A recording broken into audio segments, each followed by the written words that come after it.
existen leyes, decretos supremos, ¿no? Decretos supremos que trabajan a favor de la reducción de esta problemática.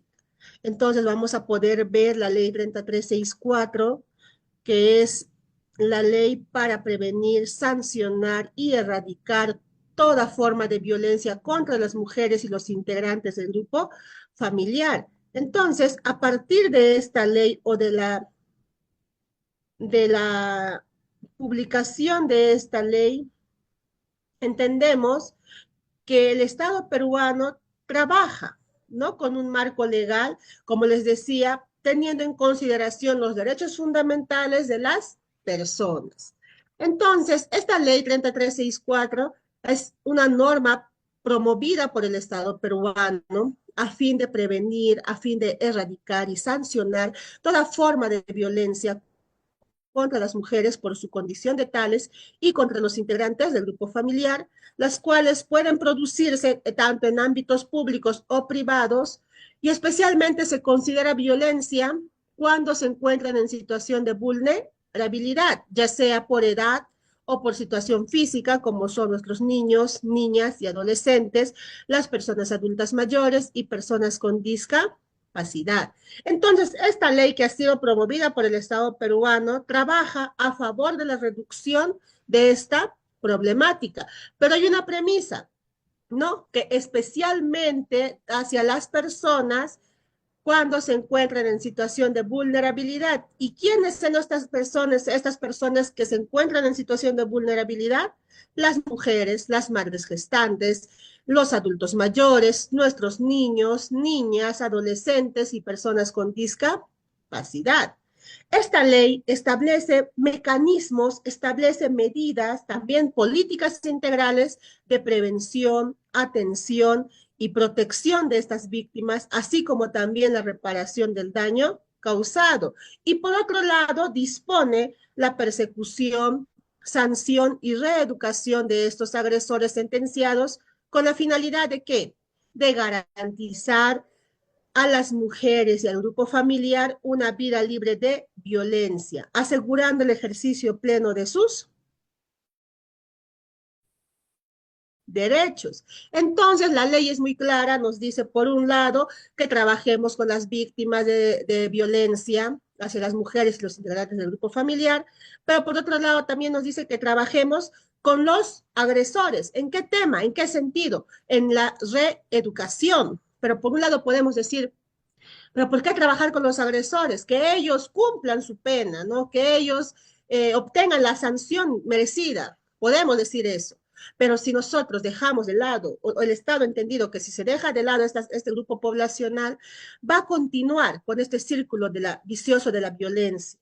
Sin embargo, si se aplica esta estrategia de la reeducación frente a estos agresores sentenciados, se va a garantizar a las mujeres, se va a garantizar a los integrantes del grupo familiar una vida libre de violencia. Por supuesto, asegurando el ejercicio pleno de sus derechos, que eso es lo que se pretende en general, ¿no? Entonces, el MIM es el ente rector en materia de prevención, protección y atención de la violencia contra las mujeres y los integrantes del grupo familiar, y es también el responsable de coordinar, de articular y vigilar la aplicación efectiva y el cumplimiento de esta ley. Entonces, la ley está dada y el ente rector para poder regular y que se dé cumplimiento a esta normativa es el MIM. El MIM va a fiscalizar a las instituciones públicas y privadas que trabajen a favor de la reducción de la violencia, ¿no? ¿Con la finalidad de qué? De que se aplique efectivamente y se dé cumplimiento a la presente ley. Como sabemos, todas las leyes que se establecen deben ser cumplidas. Entonces, esta ley tiene tres principios, que es el principio de la igualdad y no discriminación, el principio del interés superior del niño, el principio de la debida diligencia,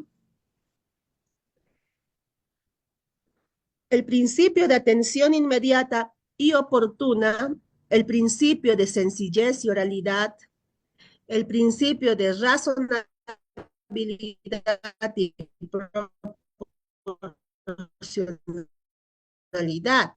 Entonces, cada uno de estos principios sirven de marco teórico para poder trabajar estos temas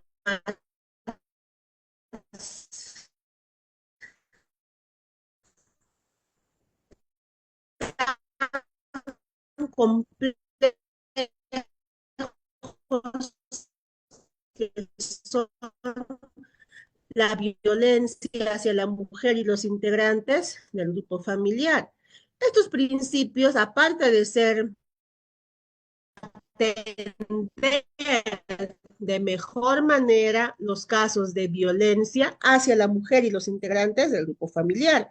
Tenemos, por supuesto, en primera instancia, tenemos el enfoque de género, el enfoque de integralidad, el enfoque de interculturalidad, el enfoque y el enfoque generacional. Cada uno de estos enfoques hacen parte importante para poder entender mejor estos casos de violencia que suscitan en nuestro país. Es muy importante tener en consideración enmarcados o que están enmarcados en esta ley y son muy importantes para tomarlos en consideración. Por otro lado, es importante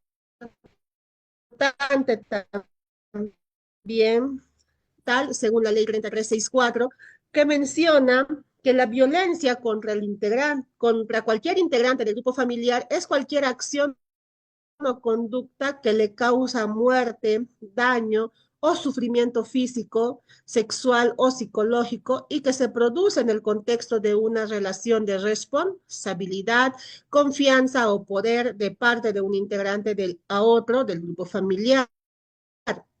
Se tiene especial consideración con las niñas, los niños, adolescentes, adultos mayores y personas con discapacidad. Entonces, la ley es clara y nos menciona que sí, efectivamente, se brinda la atención a todas las personas que hayan sufrido violencia, pero en consideración a este grupo poblacional. Por otro lado, si hablamos de violencia contra las mujeres, se puede mencionar que es cualquier acción o conducta que puede causar muerte, daño o sufrimiento físico, sexual o psicológico por su condición de tales, tanto en el ámbito público como en el privado. Por ello se entiende por violencia contra las mujeres, ¿no? Entonces, si hablamos de violencia contra las mujeres, es en cualquier ámbito, ya sea en la familia, en la comunidad o tal vez que ha sido perpetrada por los agentes del Estado o donde quiera que ocurra, ¿no? Entonces, violencia contra la mujer no es que se va a dar en el hogar o por algún miembro del hogar, sino violencia contra la mujer es la que tenga lugar ya sea en la familia, ya sea en la comunidad o tal vez por algún agente del Estado. La OMS también define la violencia como el uso intencional de la fuerza o el poder físico, de hecho, o como amenaza contra uno mismo, otra persona o un grupo o comunidad que cause o que tenga muchas posibilidades de causar lesiones, muertes, daños psicológicos, trastornos del desarrollo o privaciones. Entonces, la OMS también fortalece lo que se define como violencia en la ley 3364, que es cualquier acción o conducta que pueda causar daño. En este caso, la OMS define el uso intencional de la fuerza, de esa fuerza que generalmente es utilizada por los varones hacia la mujer, o tal vez por una persona u otra persona, ¿no? Hacia un grupo familiar o a la comunidad. ¿Sí?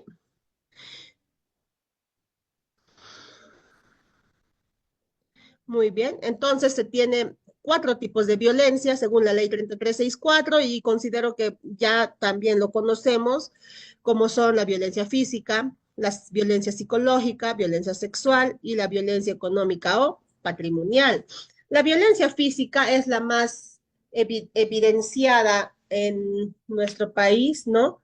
Es la acción o conducta que causa daño a la integridad corporal o a la salud. Se incluye el maltrato por negligencia, descuido o por privación de las necesidades básicas que haya ocasionado algún daño físico o que pueda llegar a ocasionarlo sin importar el tiempo que se requiera para su recuperación. Entonces, la violencia física, como su propio nombre dice, es físico, ¿no? Está a la vista de cada una de las personas. En este caso, si hablamos del sector salud, ¿no? Cuando una mujer o un integrante del grupo familiar llega con lesiones evidentemente realizadas por otra persona, ¿no? Se puede observar, es palpable también. Si hablamos de violencia psicológica, este tipo de violencia muchas veces no se da a notar, es la conducta que tiende a controlar o a aislar también a la persona contra su voluntad. Es la conducta que ejerce una persona para humillar, para avergonzar a esa otra persona y que puede dañar o que puede causar esos daños psíquicos. Y si hablamos del daño psíquico, sabemos que es la afectación o es la alteración de algunas de las funciones mentales o capacidades de la persona producida por un hecho o por un conjunto de situaciones de violencia que determina un menoscabo temporal o permanente, reversible o irreversible del funcionamiento integral previo, ¿no? Entonces, la violencia psicológica es básicamente controlar a la persona, aislar a esta persona, causarle ese daño psíquico que va a alterar algunas de sus funciones mentales o tal vez las capacidades de la persona. Si se habla de violencia sexual, son acciones de naturaleza sexual que se cometen contra una persona sin su consentimiento o tal vez bajo coacción o amenazas. Si hablamos de violencia sexual, no solamente son los hechos que haya que involucren penetración o contacto físico, sino también son hechos de amenaza, coerción, fuerza, uso de la fuerza o intimidación de tipo sexual, o tal vez la exposición a material pornográfico que puedan vulnerar el derecho de las personas a decidir voluntariamente acerca de su vida sexual. Entonces, todo ello involucra a lo que es violencia sexual. Por otro lado, la violencia económica o patrimonial es la acción u omisión que se pueda dirigir a ocasionar un menoscabo en los recursos económicos o patrimoniales de cualquier persona. Entonces, la violencia económica se da a través de la perturbación de la posesión, de la tenencia o propiedad de sus bienes, de la pérdida, sustracción, destrucción, retención o apropiación indebida de objetos, instrumentos de trabajo, documentos personales, bienes, valores y derechos patrimoniales. La limitación de los recursos económicos destinados a satisfacer sus necesidades o privación de los medios indispensables para vivir una vida digna. ¿Qué quiere decir? Que en un hogar, si cuando la mujer no trabaja y el varón limita el otorgar los recursos económicos para satisfacer las necesidades o priva, ¿no? De esa libertad de coger el dinero y poder disponer para, por ejemplo, cubrir la canasta básica familiar. Esa privación es violencia económica. O también la evasión del cumplimiento de obligaciones alimentarias también es violencia económica.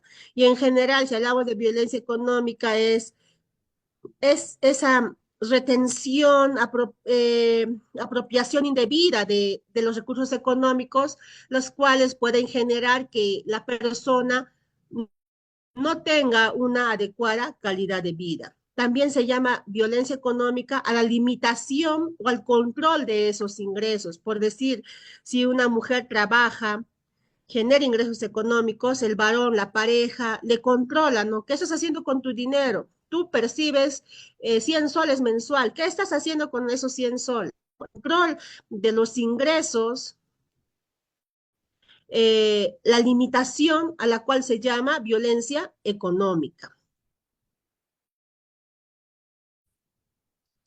Bien, entonces estos tipos de violencia económica pueden ocurrir tanto en la familia, en la comunidad o tal vez en el Estado. ¿Quiénes pueden denunciar? Puede denunciar la persona agraviada, ya sea un niño, adolescente agraviado, o puede denunciar los hechos de violencia sin presencia de una persona adulta. También pueden denunciar la Defensoría del Pueblo o cualquier otra persona que conozca los hechos de violencia.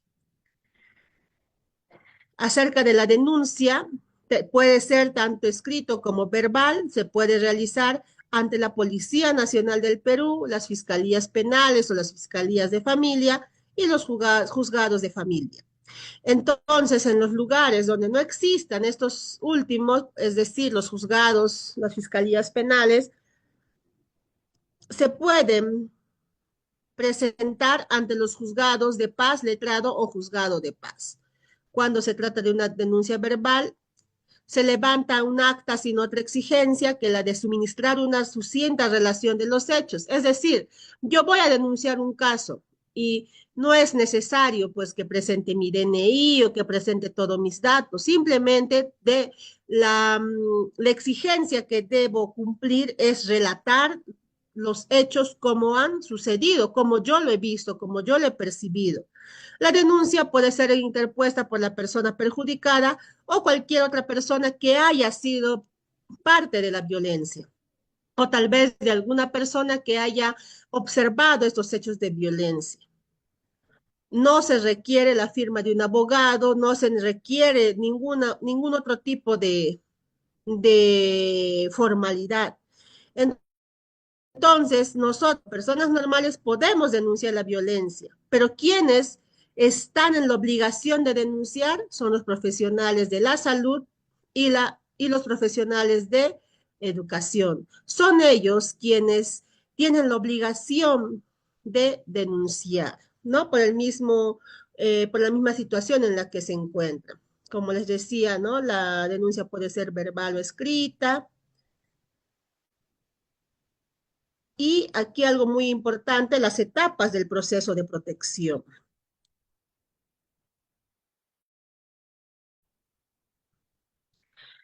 En este caso, el esquema procesal de la ley 3364, que es la ley para prevenir, sancionar y erradicar la violencia contra las mujeres y los integrantes del grupo familiar, se tiene una etapa de protección y una etapa de sanción. En cuanto a la etapa de protección, es importante entender que víctima, según el artículo 7, es la mujer y el grupo familiar. ¿Quiénes son, no? El grupo de mujer son las niñas, las adolescentes, adulta joven y adulta mayor. ¿Y quiénes son o quiénes componen el grupo familiar? Los esposos, ex esposos, conviviente, padrastro, madrastra, ascendiente, descendiente, parientes colaterales, personas que han procreado hijos en común, hayan convivido o no, también son parte del grupo familiar. Personas que habiten el mismo hogar pero que no tengan relaciones contractuales o laborales, también es parte del grupo familiar. La denuncia que pueden realizar es la denuncia, perdón, la violencia física, psicológica, sexual o económica. Se puede hacer de manera escrita, según el artículo 15, o de manera verbal, a través de un acta. ¿Dónde se puede denunciar? Ante el juez de familia, ante la Policía Nacional o el fiscal o la Fiscalía de Familia, el cual equivale a o el equivalente, ¿no? Como por ejemplo un ministerio público. Entonces, después de la denuncia, los profesionales competentes realizarán sus fichas de valoración de riesgo. Si es el caso de violencia física, sexual, se tiene que emitir certificados de salud, tanto física como mental, no en los establecimientos públicos o tal vez en establecimientos privados autorizados por el MINSA, acordes al Instituto de Medicina Legal. Posterior a ello, se va a realizar una audiencia oral. Dependiendo del caso, se va a brindar las medidas de protección y medidas cautelares, las cuales se van a ser finalmente remitidas por un juez o jueza. En cuanto a las etapas de sanción, Pasa desde lo fiscal, la fiscalía, pasa a la etapa de investigación, ¿no? Y ya posteriormente siguen los siguientes procesos, procesos legales. Bien, entonces, frente a todas estas atenciones, si hablamos de la etapa de protección, etapa de sanción, las personas víctimas de violencia familiar o violencia sexual, psicológica o económica no están solos. Para ello, el Estado peruano tiene un programa muy importante que es el Programa Nacional contra la Violencia Familiar y Sexual, que ha sido creado desde el 2001, al cual se le denominaba el PROMUDEM. No sé si se recuerda. Posterior a ello, PROMUDEM pasa a ser el Programa Nacional contra la Violencia Familiar y Sexual, al cual se le ha denominado Aurora, ¿no? El Programa Nacional Aurora, el cual lo conocemos hoy por hoy. Se crea entonces este programa con la finalidad de implementar, promover servicios especializados de prevención de la violencia contra las mujeres integrantes del grupo familiar y personas afectadas por violencia sexual, así como de atención y de protección a las víctimas. Este programa nacional Aurora tiene una intervención a nivel nacional, pero se prioriza aquellas zonas con mayores índices de violencia hacia las mujeres, hacia los integrantes del grupo familiar o cualquier persona afectada por violencia sexual. Así como el MIM es el ente regulador para dar cumplimiento a la ley 3364, de igual manera, este programa nacional de Aurora es una unidad ejecutora del MIM, ¿no? Que pertenece o depende del despacho viceministerial del Ministerio de la Mujer y Poblaciones Vulnerables, el organismo del Poder Ejecutivo, que es el ente rector de las políticas nacionales y sectoriales del sector mujer y poblaciones vulnerables. Entonces, el Programa Nacional Aurora es un programa importante que trabaja a favor de la reducción de la violencia contra la mujer y los integrantes del grupo familiar y afectados por violencia sexual. Y este programa se interviene a través de siete servicios importantes, servicios especializados, articulados y de calidad para poder prevenir, atender, brindar la protección y la reeducación de la violencia hacia las mujeres y los integrantes del grupo familiar, las cuales se van a brindar a nivel nacional. Hemos podido ver o conocer algunos servicios como es el SEM, en los centros de emergencia en mujer, que tienen dos tipos de servicio, tanto SEM regular y SEM comisaría, como lo conocemos. El SEM brinda diferentes servicios a través de sus protocolos de atención, ¿no? Como lo vamos a poder ver más adelante. En cuanto al servicio de atención urgente, que es el SAU, también es uno de los servicios importantes de este programa nacional, Aurora. Y de igual manera, los HRT, que son los hogares de refugio temporal, los centros de atención institucional, que son los CAI, la línea 100, el chat 100, los SAR, que son muy importantes servicios para la atención rural. Entonces, este programa Nacional Aurora cuenta con estos 7 servicios, las cuales están integradas en el Servicio de Atención, Protección, Orientación y Reeducación. Sin embargo, es necesario mencionar que el programa Nacional Aurora cuenta con 2 servicios importantes. Uno de ellos es el servicio de prevención y otro es el servicio de educación y reeducación. Dentro del servicio de prevención podemos encontrar 3 estrategias importantes, como es la estrategia comunitaria, la estrategia comunicacional y la estrategia con la comunidad educativa. Estas 3 estrategias se brindan con la finalidad de poder prevenir temas de violencia, prevenir casos de violencia. Como su propio nombre lo dice, si hablamos de estrategia comunitaria, es el trabajo con la participación de la comunidad. El objetivo principal es fortalecer la participación comunitaria y la articulación institucional, para lo cual el Programa Nacional Aurora Trabaja el desarrollo de habilidades para fortalecer la autoestima y capacidad de decisión frente a situaciones de violencia. Por otro lado, trabaja el empoderamiento socioeconómico de las mujeres víctimas o en situación de riesgo. Asimismo, trabaja en el tema de orientación a hombres para la construcción de una nueva forma de masculinidad. Y finalmente, la capacitación y sensibilización a la comunidad, principalmente a los líderes y a las lideresas, con la finalidad de que éstas puedan contribuir a reducir la tolerancia social frente a la violencia hacia las mujeres y los integrantes del grupo familiar. Ello se va a lograr a través de la formación de redes de facilitadores y agentes para el desarrollo de acciones preventivo-promocionales.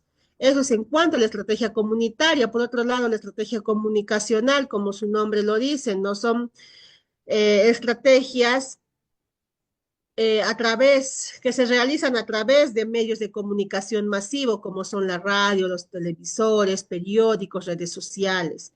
Y por otro lado, la comunidad educativa, el trabajo conjunto, el que hace el MIM junto con el Minedu, ¿no? Que es un trabajo muy importante porque, como sabemos, nuestros niños, niñas, adolescentes están en esa etapa de aprendizaje donde absorben todo tipo de conocimiento y forma parte importante para fortalecer el trabajo dentro de la familia y por ende también dentro de la comunidad. Bien, eso es en cuanto a la estrategia de prevención.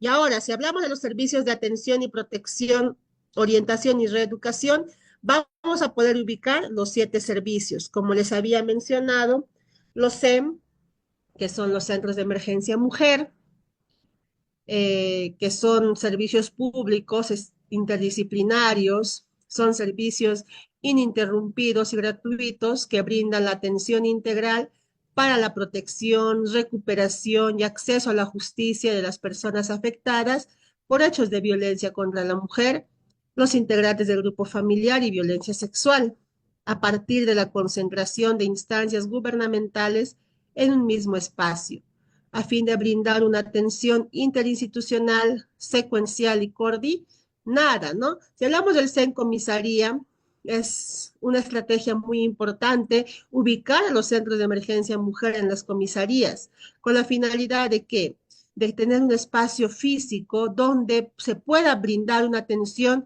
no solamente interdisciplinaria, sino también interinstitucional, que sea secuencial y coordinado, ¿no? Para no generar tal vez este cansancio a la víctima, de decirle, pusiste tu denuncia en la comisaría, denuncia en la fiscalía, ya no.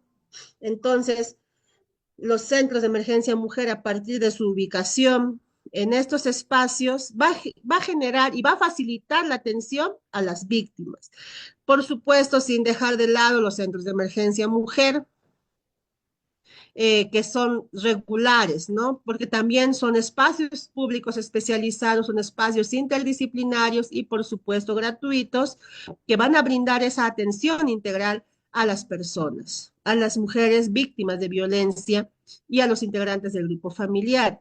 Los SEM regular realizan acciones básicamente de prevención de la violencia y promoción de una cultura democrática y de respeto a los derechos humanos. La población objetivo de ambos SEM son las mujeres y los integrantes del grupo familiar que han sido afectados por hechos de violencia en el marco del texto único ordenado de la ley 3364, así como también cualquier persona afectada por violencia sexual.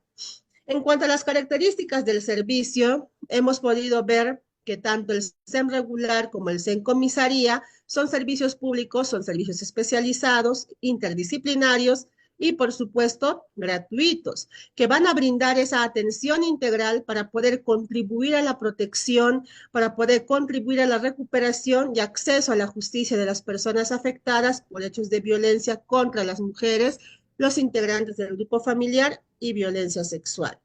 Por otro lado, se realizan acciones de prevención de la violencia y se realiza la promoción de una cultura democrática de respeto de los derechos humanos. Como ven, las características son similares Entonces, estos servicios pueden variar en cuanto a los recursos humanos, pueden variar en cuanto a los materiales, en cuanto a la infraestructura y también en el tema financiero. Tal vez un SEM tenga mayor presupuesto que el otro o tal vez un SEM tenga mayor personal que el otro. Puede variar en ello.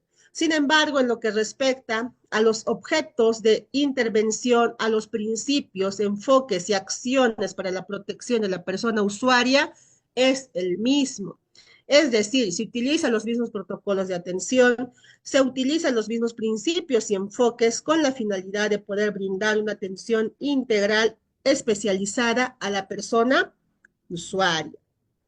Como les mencionaba, se utilizan estos enfoques, enfoque de derechos humanos, el enfoque de género, de integralidad, interculturalidad, enfoque de riesgo, diferencial, generacional, interseccionalidad, el enfoque territorial, el enfoque centrado en la víctima, el enfoque del ciclo de la vida.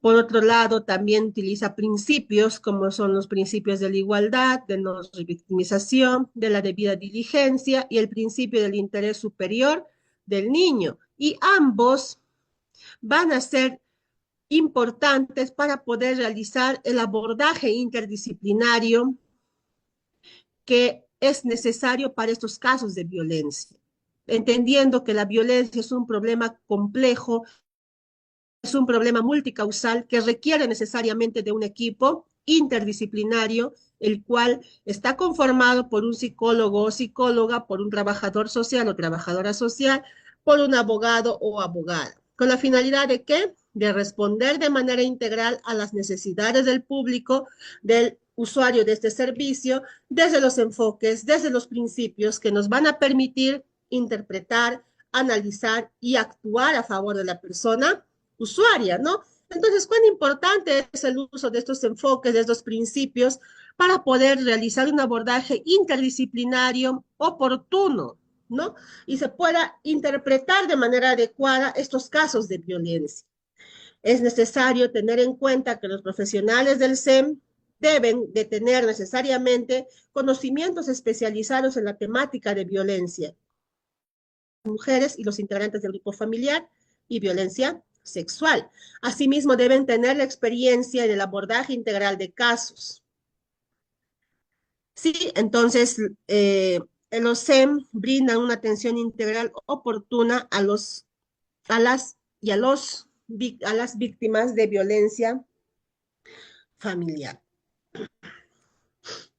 Por otro lado, los SEM tienen disposiciones para la atención diferenciada de los casos, entendiendo que los SEM no solamente atienden casos de violencia hacia la mujer, sino también a los integrantes del grupo familiar, que están compuestos por niños, niñas, adolescentes, por adultos mayores, personas con discapacidad, ¿no? También tiene disposiciones para la atención diferenciada de casos en caso de migrantes internos y externos, para las personas LGTBI, para los pueblos indígenas, para las personas dependientes o víctimas indirectas en las que se detectan factores de riesgo por parte de la persona usuaria, para las personas desaparecidas en situación de vulnerabilidad, ¿no? Y para brindar toda esa atención diferenciada, el SEM propone condiciones que favorecen el trato con la persona usuaria del servicio, como es acoger sus necesidades,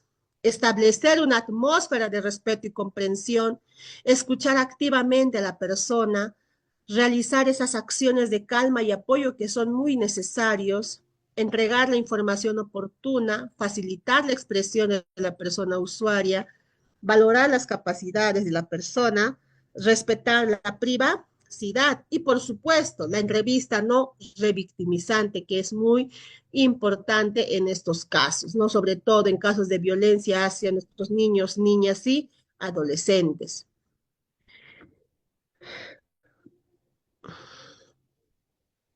Por otro lado, encontramos las fases de valoración de riesgo, ¿no? Cómo se hace mm, la valoración de riesgo, el cual cuenta con fases, ¿no? Donde se van a identificar los factores de riesgo y los factores protectores de la persona usuaria. El primer paso es la perspectiva, ¿no? ¿Qué quiere decir? Se va a determinar la peligrosidad de la persona agresora y el entorno. Se va a detectar la vulnerabilidad de la persona afectada y su entorno y las características de los hechos de violencia. Para ello se utilizan las técnicas y también los instrumentos necesarios para este trabajo. Se puede realizar una entrevista semi-estructurada, se puede utilizar la ficha de valoración de riesgo y los test psicológicos. ¿No? Para ello se realiza un análisis utilizando algunas variables de probabilidad y de impacto, utilizando métodos cuantitativos y cualitativos. Posterior a ello, se va a realizar la estimación del nivel de riesgo, utilizando las variables de impacto, probabilidad y tiempo. Y finalmente vamos a obtener la valoración de riesgo en 3 niveles, ya sea leve, moderado o severo, para dar la tratativa necesaria de acuerdo a la intensidad del problema. Para ello, el SEM brinda 4 servicios especializados, como es el servicio de admisión, el servicio o el área psicológica, el área legal y el área social, ¿no? Donde, como sabemos, cada uno de ellos está a cargo de un profesional competente. Muy bien, esta es la atención. Les voy a dejar la definición o las funciones, por ejemplo, en este caso del área de admisión, las atenciones que brindan en el área de psicología, lo van a poder leer detalladamente en sus hogares, ¿no? ¿Qué funciones realiza el profesional de psicología? También, ¿qué funciones realiza el abogado, la abogada, el trabajador social? Y, por supuesto, los SEM regulares realizan los temas de prevención y promoción. Ese es uno de los servicios del Programa Nacional Aurora. Otro servicio del Programa Nacional Aurora son los SAU, los servicios de atención urgente, que también son servicios públicos especializados e interdisciplinarios que van a brindar esta atención inmediata, y la diferencia de este servicio del SAU es que acuden al lugar donde se encuentra la persona afectada o al lugar donde ocurrieron los hechos de violencia contra la mujer, para brindar esa atención oportuna en estos casos. Esa es la finalidad del SAU. El SAU comprende acciones dirigidas a informar, a orientar, a contener y evaluar la situación de riesgo. Tiene por objetivo analizar los hechos de violencia, diseñar e implementar las estrategias para abordar la violencia.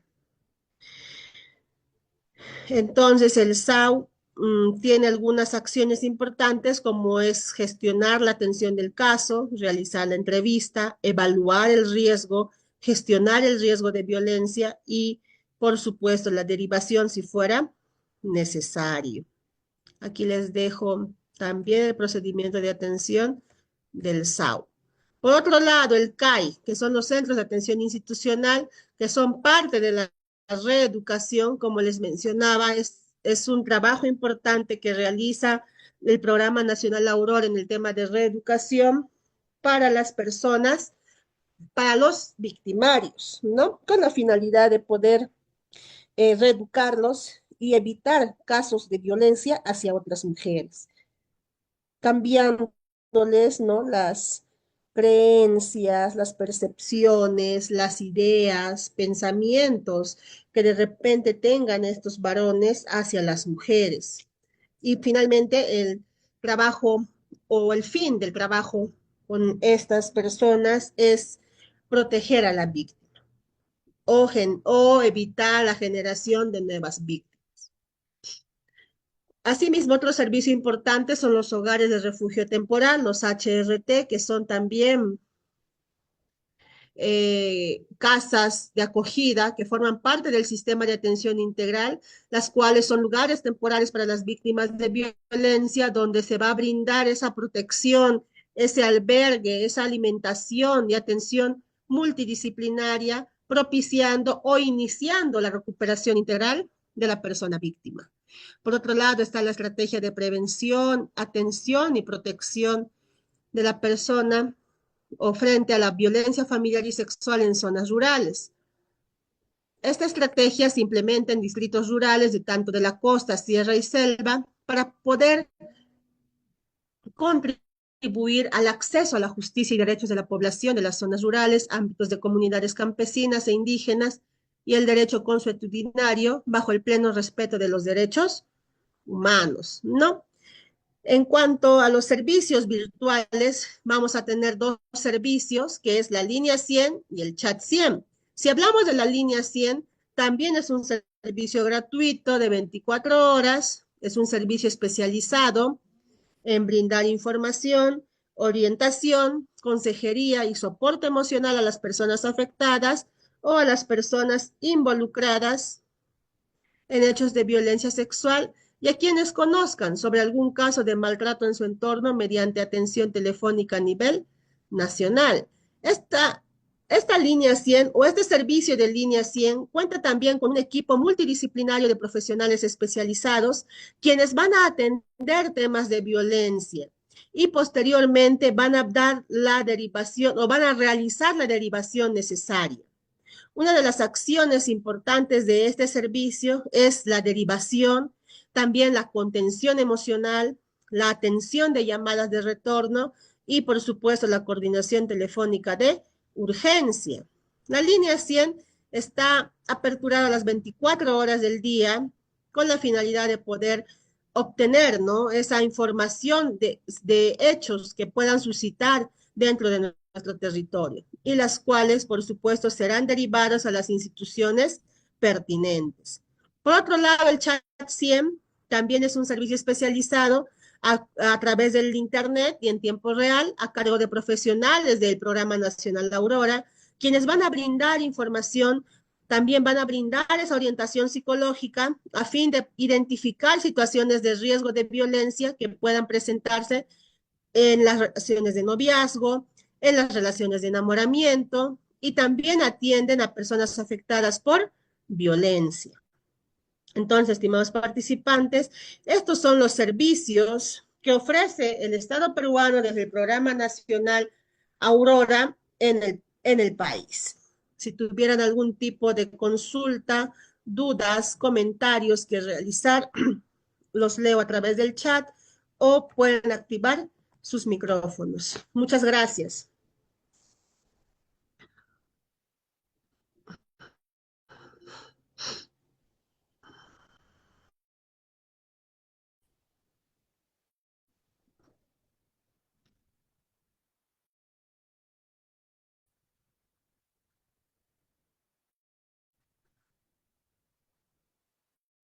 Sí, estimados participantes.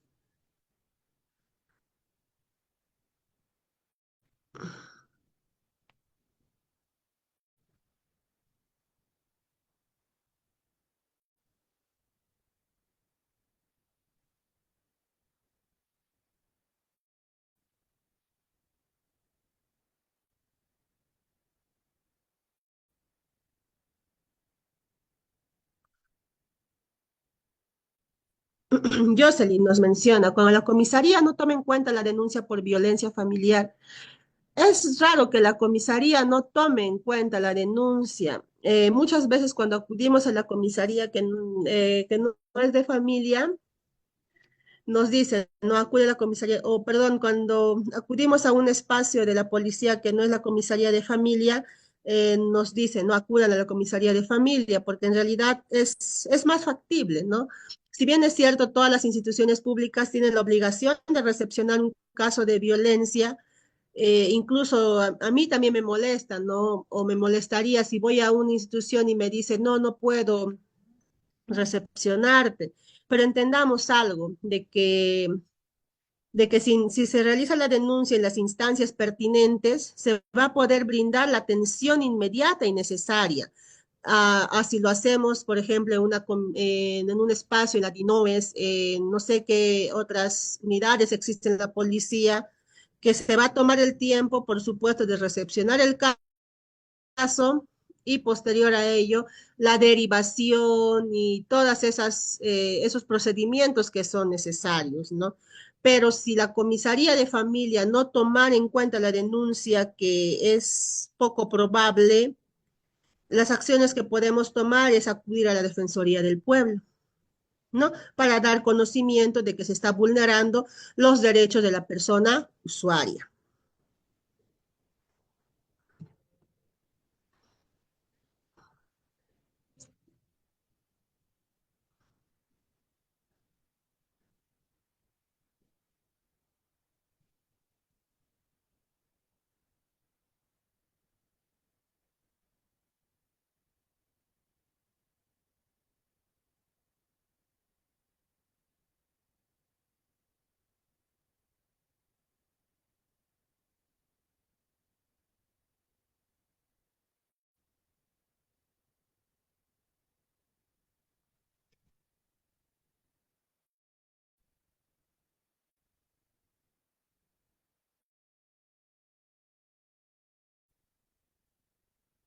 Una consulta, un comentario, duda, estimados participantes.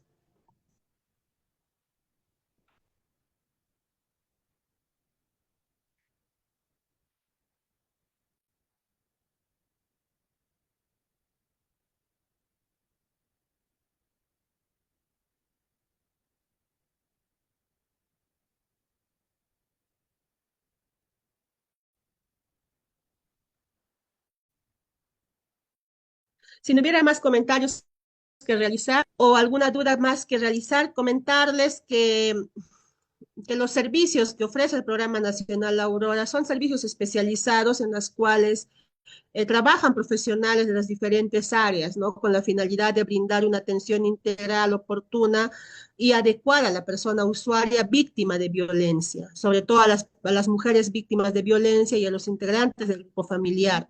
Sin embargo, sí existen deficiencias, inclusive poder mencionar que el Programa Nacional Aurora todavía no he podido ver resultados cualitativos, ¿no? Por ejemplo, hemos hecho esta campaña, se ha podido lograr estas situaciones, ¿no? Sino que se ha podido observar solamente atenciones que ellos consideran un logro cuantitativo, pero yo pienso que mientras más atenciones de violencia o más casos de violencia tengamos, no es un logro, sino yo pienso que es retroceder a retroceder, ¿no?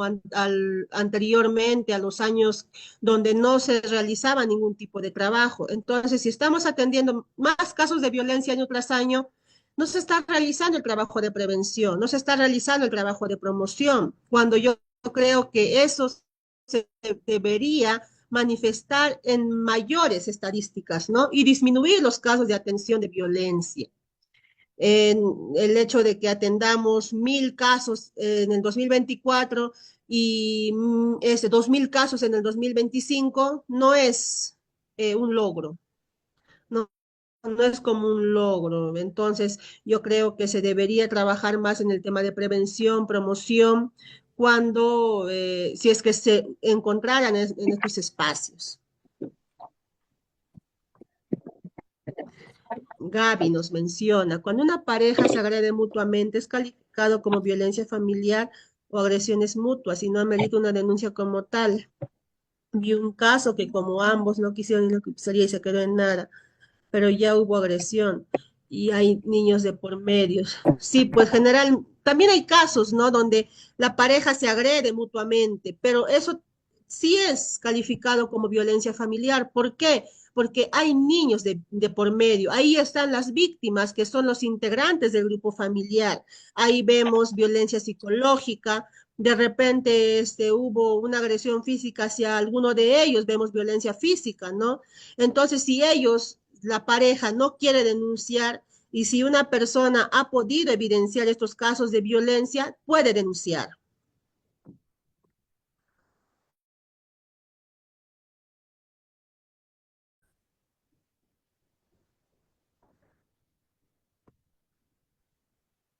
Comisaría no toma en cuenta el caso de denuncia, podemos acudir a la Defensoría del Pueblo para realizar o para dar conocimiento que se está vulnerando nuestros derechos.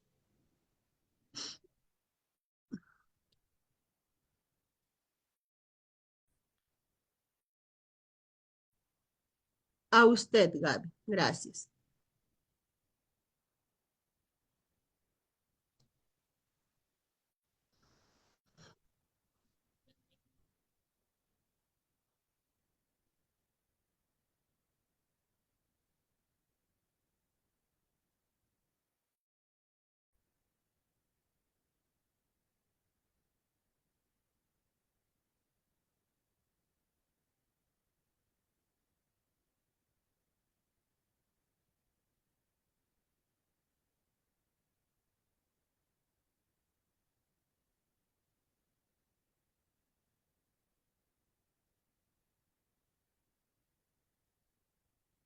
Sí, entonces, estimados participantes, no tuvieran ningún tipo de dudas, consultas, comentarios, agradecerles a cada uno de ustedes por las consultas vertidas y por la participación en este importante evento. Los temas de los servicios que se brinda para la protección de víctimas de violencia contra las mujeres y los integrantes del grupo familiar son muy importantes. Sin embargo, los profesionales que trabajan en los mismos deberían brindar la atención, como nos mencionó Gaby, de acuerdo a ley, de acuerdo a las normativas vigentes, seguir los protocolos de atención, seguir los protocolos de derivación necesarias, porque es como dice, ¿no? La ley 3364. Se supone que los profesionales que trabajan dentro de estas entidades son profesionales que conocen perfectamente la atención a víctimas de violencia hacia la mujer, que conocen perfectamente la atención de este tipo de casos. Entonces, no debería haber ningún inconveniente, ¿no? Sin embargo, es cierto que vamos a encontrar algunas debilidades, algunas deficiencias en uno u otro sector. Sin embargo, estamos para dar a conocer, no con el afán de molestar a los profesionales o a la institución, sino con la finalidad de poder mejorar en cuanto a estos servicios, porque recordemos que estos servicios son públicos, estos servicios son gratuitos y son del Estado. ¿Sí? Entonces, estimados participantes, desearles a cada uno de ustedes que tengan buena noche. Espero verlos en un próximo evento. Muchas gracias.